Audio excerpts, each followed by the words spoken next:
안녕하십니까. 러펀드 이성수입니다. 자, 우리가 재테크와 투자에 있어서 부채, 레버리지를 사용하는 경우가 왕왕 있습니다. 자, 그런데 그 레버리지 수준을 어느 정도로 잡아야 될지, 부채를 어느 정도 수준에서 사용해야 될지 기준을 잡기가 어려운 것이 현실입니다. 자, 오늘 러펀드의 재토크 시간에서는요, 자, 레버리지 수준, 투자하는 데 있어서 부채를 사용하게 될 경우 어느 정도 수준으로 사용해야 될지 이 부분에 관해서 기준을 잡을 수 있는 이야기를 드리고자 합니다. 자, 오늘 제 토크 주제는 이렇습니다. 투자에 있어서 레버리지는 어느 수준으로 잡아야 하나? 예, 많은 분들께서 투자하는 데 있어서 고민하는 주제이지요. 자, 이 투자라고 하는 것이 주식 투자도 있겠지만 부동산 투자도 마찬가지입니다.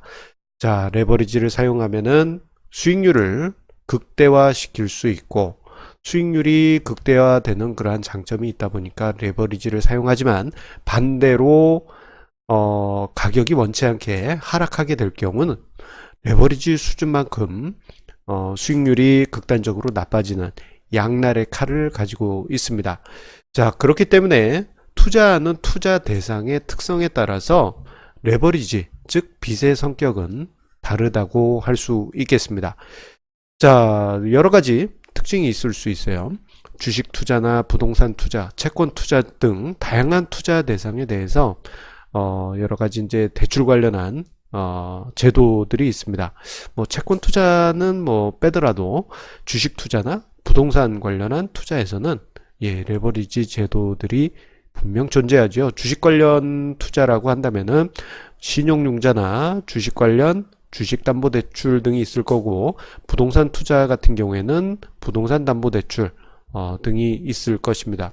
그 외에 이제 채권 투자 같은 경우에는 가끔씩 채권을 담보로 한 증권담보대출도 돈이 급전이 필요할 때 사용하기도 합니다. 자, 그런데 자, 어떠한 투자처이든 그 투자 대상에 맞게 빚이 가지고 있는 속성이 틀립니다. 뭐 대표적으로 만기가 틀릴 거고요. 그리고 대출에 사용되는 약정금리 또한 투자 대상에 따라 틀립니다. 여기에 옵션 등 대출을 할 때 여러 가지 옵션 등이 다른 그러한 특징이 분명 존재하죠. 이런 특징들 중에서 만기 구조와 대출 금리는 가장 중요한 특징이라고 할 수 있습니다.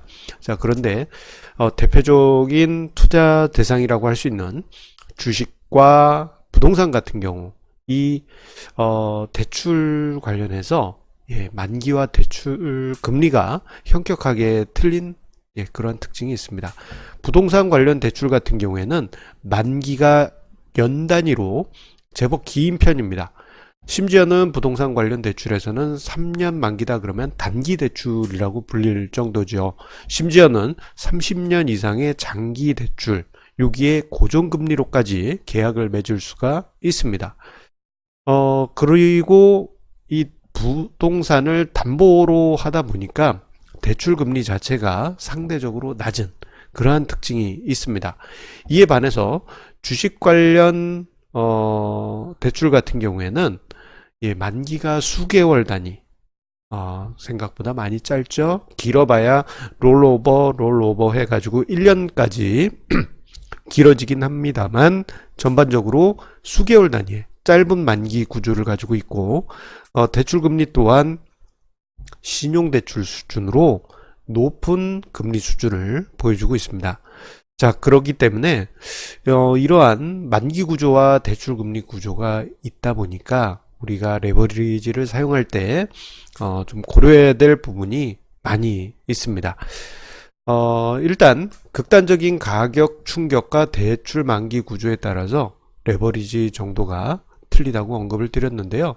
자, 주식 같은 경우 상대적으로 가격 변동성이 매우 높고, 그리고 부동산 같은 경우에는 상대적으로 가격 변동성이 낮은 특징이 있다 보니 레버리지 정도의 차이가 많이 있습니다. 그래서 레버리지를 사용할 때 이 부분을 좀 고려하실 필요가 있습니다. 어떤 부분이냐면은 바로 MDD라는 개념입니다. 자, 최악의 시나리오를 고려해야 된다라는 것이죠. 자, 주식 투자 같은 경우에는 이 MDD 수준을 종합주가지수 기준으로 볼 때 50%까지 고려할 필요가 있습니다. 10년에 한 번씩은 주가지수가 50% 가까운 낙폭이 발생하기 때문입니다. 자, 그렇기 때문에 우리가 레버리지 투자를 할 경우 주식 투자 입장에서는 생각보다 큰 충격이 한 번씩 발생할 수가 있습니다. 자, 그런데 주식 투자를 하신 분들 같은 경우 신용융자를 생각보다 많이 쉽게 쓰시는 경향이 있어요. 자, 그런데 저 MDD 상황이 발생되게 되면요, 이게 심각한 상황으로 치달을 수가 있습니다. 예를 들어서 투자 원금의 2배 가까이 자금을 끌어와서 2배 가까운 투자를 하게 될 경우, 레버리지 2배로 투자를 하게 될 경우에는 최악의 상황, MDD 50%가 발생하게 됐을 때 총 투자 금액이 반토막이 난다는 이야기고, 그렇다는 이야기는 빚을 탕감하고 나면은 내 돈이 하나도 남지 않게 됩니다. 오히려 신용융자나 주식 관련한 대출로 인해서 일정 기간 발생한 이자 비용까지도 갚아야 되기 때문에 오히려 반토막이 난 상황에서 내 자기 자본이 빵원이 되는 것뿐만 아니고 이자를 갚아야 되는 마이너스인 상황에 치달을 수가 있어요. 최근 2019년 7, 8월 증시에서 증시가 제법 큰 폭의 낙폭이 발생하다 보니까 개별 종목 단위에서 저런 현상들이 나타나게 되고 생각보다 많은 개인 투자자분들이 큰 낭패를 보는 경우가 발생하고 있습니다. 자, 원금의 50% 정도만 빚을 끌어와서 좀 나는 안전하게 투자합니다 라고 한다 하더라도요, 주가지수가 정말 심각한 상황이 발생해서 반토막이 났을 때 결국은 투자 원금의 4분의 1 정도만 남는 심각하게 어려운 상황이 발생할 수 있습니다. 자, 그렇기 때문에 주식 투자 같은 경우에는 작은 레버리지라고 하더라도 심각한 투자 타격을 안겨줄 수가 있습니다. 그래서 저 같은 경우에는 주식 투자 같은 경우는 레버리지를 사용하지 마시라고 말씀드리곤 합니다. 자, 그리고 부동산 쪽도 우리가 좀 고려해 볼 필요가 있겠죠. 부동산 같은 경우에는 시기에 따라 틀리지만 10 내지 20% 정도의 가격 하락 리스크를 가지고 있습니다. 자, 내가 원치 않은 시기에 팔아야 될 때 하필이면은 10 내지 20% 가격 하락한 상황일 수가 있는 것이죠. 특히 부동산 가격이 폭등한 지역은 이런 가격 리스크가 발생할 수 있습니다. 자, 그나마 제도적으로 LTV나 뭐 DTI 등등 해가지고 대출 한도가 있다 보니 레버리지를 끝까지 사용하는 그러한 경우는 드뭅니다만, 만약 LTV 70%로 잡을 경우에는 내 투자 원금 대비해서 2.3배의 레버리지를 끌어올 수가 있습니다. 자, 이런 경우 만약에 내가 원치 않은 상황에 급매하는 시기가 발생했는데 하필이면 그때 20% 가까이 가격을 하락한 가격으로 매도를 해야 된다 할 경우 내 투자 원금의 3분의 1 수준만 남게 되는 원치 않는 상황이 발생될 수도 있습니다. 자, 그렇기 때문에 부동산 투자할 때는 레버리지가 뭐 필수적으로 사용되긴 합니다만 최악의 상황을 가정해 가지고 레버리지를 내가 어느 정도를 사용할지 그 부분을 염두에 두실 필요가 있습니다. 그런데 워낙에 이게 불패 신화가 지속되다 보니까 레버리지를 대출 레버리지뿐만 아니고 갭 투자까지 써서 이게 레버리지 수준을 계산할 수 없을 정도로 엄청난 레버리지 비율로 투자하신 분들도 많이 계신데요. 가끔씩은 스트레스 테스트란 것을 한 번씩 해보세요. 만약에 가격 하락이 이 정도 발생했을 때 내가 견딜 수가 있을까? 버티면 된다고 하지만 부득이하게 매도를 한다 했을 때 최악의 시나리오를 좀 감안하실 필요가 있습니다.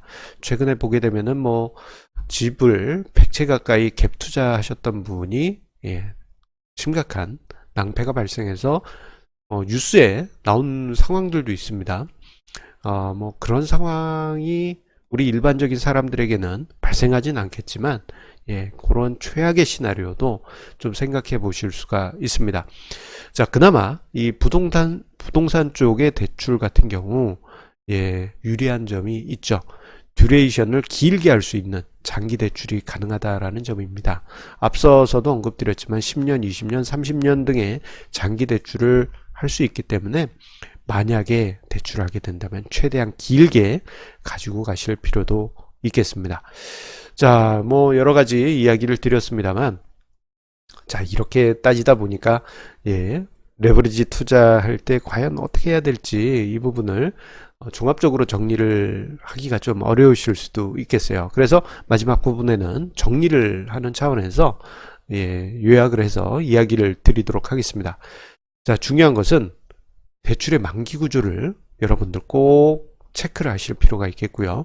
그리고 최악의 시나리오가 발생했을 때 과연 내 투자 원금은 어떻게 될지, 그리고 그 상황에서 내가 견딜 수 있는지, 이 부분을 꼭 체크하실 필요가 있겠습니다. 이런 시나리오를 좀 생각해 볼 필요가 있어요. 자, 우리가 대출 만기가 짧은 것을 사용을 하면서 장기 투자하겠다라고 하시는 분들이 왕왕 있습니다. 부동산도 마찬가지고요. 주식도 마찬가지입니다. 특히나 주식 같은 경우 대출이 수개월 단위의 만기가 짧은 구조임에도 불구하고 뭐 나는 이걸로 장기 투자하겠다 하신 분들도 계신데, 이런 경우에는 자신이 원치 않은 시기에 강제 청산이 될 수도 있어요. 그리고 만기가 짧은 주택 관련 대출로 난 장기적인 투자를 하겠다 하신 분들 같은 경우에는 이자만 내면서 버티면 되지 이렇게 하신 분들도 왕왕 계신데, 여러분이 이자를 내지 못하는 상황이 발생했을 때 정말 만기가 제대로 연장되지 않는 그러한 원치 않는 자금 흐름이 발생할 수도 있습니다. 자, 그렇기 때문에 요 세 가지를 꼭 체크하시라 말씀드리고 싶습니다. 첫 번째로는요, 부채의 만기를 최대한 길게 잡을 수 있는 그러한 유리한 여건을 만드실 필요가 있겠고요. 그리고 두 번째로는 투자 자산이 변동성이 낮을 때 그때만 레버리지를 쓰시라, 그렇게 이야기 드리겠습니다. 그리고 앞서서도 강조드렸습니다만 최악의 시나리오에서도 내 자신이 감수할 수 있을 때 그때에만 레버리지를 뭐 과감하게 써야지, 최악의 시나리오에서 나는 이건 견딜 수 없는 상황이다, 그럼에도 불구하고 리스크를 떠안는다는 것은 원치 않는 상황에서 최악의 상황이 발생할 수도 있습니다. 그러한 관점에서 주식 투자 같은 경우에는요, 레버리지 아예 안 쓰시는 게 가장 낫습니다. 주식 투자 레버리지 아예 쓰지 마세요.